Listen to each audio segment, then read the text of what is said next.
అంటే ఇలా ప్రభాకర్ రెడ్డి నా గురించి మాట్లాడుతూ ఆ మంత్రులు మా మంత్రులు ఏదో తింటున్నారు అన్నారు కాబట్టి ఇంత కథ చెప్పిన మా మినిస్టర్ల మీద పెట్టిండు కదా, మా కాంగ్రెస్ మినిస్టర్లు సీఎం అంటున్నారు కదా ఈ మధ్యలో. ఇప్పుడు ముఖ్యమంత్రిగా నిజం చెప్తున్నా భయ్, ఇప్పుడు రేవంత్ రెడ్డి ఎంత సతాయించిరా ఓ మాట అనుకుందాం, ఏమని ఎంత సతాయించిరి కొడుకులు చెప్పు. ఈ రాష్ట్రంలో ఇద్దరు సతాయించిరారు, రేవంత్ రెడ్డిని జగ్గారెడ్డి. ఎందుకంటే మేమిద్దరం మిండెళ్ళం కాబట్టి, ఎవరికి? కేసీఆర్ ఫ్యామిలీకి. మేమిద్దరము మిండెళ్ళం అంటే తెలుసా మీకు? సరే, మేమిద్దరం మిండెళ్ళం కాబట్టి ఓకే, మేము మిండెళ్ళం కాబట్టి మమ్మల్ని అటాక్ చేయాలి మరీ కింద. ఇప్పుడు రేవంత్ రెడ్డి అట్లా చేస్తలేడు, చేస్తే అటాకులు వస్తాయి కొడుకులకు. ఏమని ఎంత అన్యాయమే అది. నేను ఆ రోజు సీఎం రేవంత్ రెడ్డి చూసినా కదా పిసిసికి ఉన్నప్పుడు, ఇంట్లోకి పోయి దర్వాజాలు దాన్ని అలా మిస్సెస్ ఒక దిక్కు ఏం చేయలేని పరిస్థితి. ఆఖరికి ఈయన రేవంత్ రెడ్డి ఆడి కూడా పోలీసులతో కొట్లాడుతున్నారు.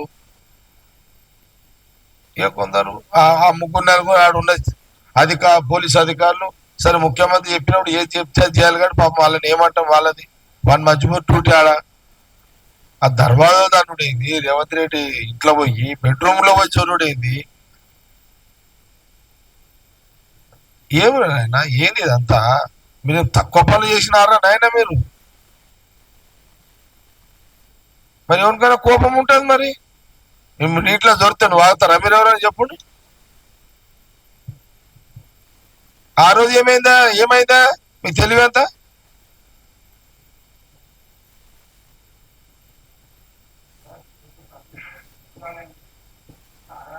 వాడి సంగతి తర్వాత హరీశ్రావుది ఇది కాని ముందు అయితే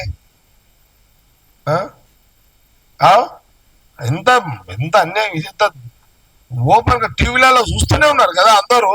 మినిట్ మీరు టీవీలలో చూపెట్టారు కదా, ప్రజలకైతే చూపించి మీరు మీ బాధ్యత మీరు చేసారు, ఏం జరుగుతుంది అని చూపించారు కదా ఆ రోజు.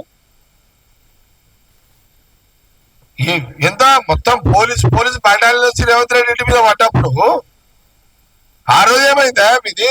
ఆ రోజు ఏం తెలివైంది? ఇప్పుడు పెద్ద మాటలు మాట్లాడుతున్నారు. ఆ రోజు లేవా ఇవన్నీ ముచ్చట్లు? ఇంత పెద్ద ఏదో దౌర్జన్యం. ఏం దౌర్జన్యం మీకు చేసింది? ఎంత దౌర్జన్యం! అలా రేవంత్ రెడ్డి చీర కూడా చేస్తున్నాడు మిమ్మల్ని. ఎందుకు వద్దనుకున్నాడేమో ఆయన. మీ తప్పులుంటే బయట పెట్టాలనుకుంటున్నాడు సీఎం రేవంత్ రెడ్డి, పెడుతున్నాడు అంతే. మిమ్మల్ని ఏం అంటలేడు కదా.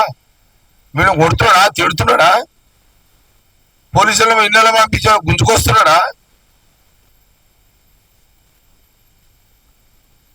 మీరే ఆడాగిరానైనా మీరైతే ఇళ్ళలో జోరీరు కదా. మీరు గవర్నమెంట్ ఉన్నప్పుడు పోలీసులను పంపించారు, ఇళ్ళలో జోరీరు, ఇళ్ళ బెడ్రూమ్లలో జోరీరు, ఆయన గంటలు సతాయించారు. ఒక్క చేసారు కదా ఆ రోజైతే మీరు. దానికైతే నాకు ఏదైనా నాకు రాజకీయంగా రేవంత్ రెడ్డికి ఏదన్నా నా పార్టీ ముఖ్యమంత్రి, నా పార్టీ పిసిసి, మా మధ్యలో సవలక్ష ఉంటే అది వేరే విషయం. అదిగా Subscribe us and press the bell icon for more interesting updates.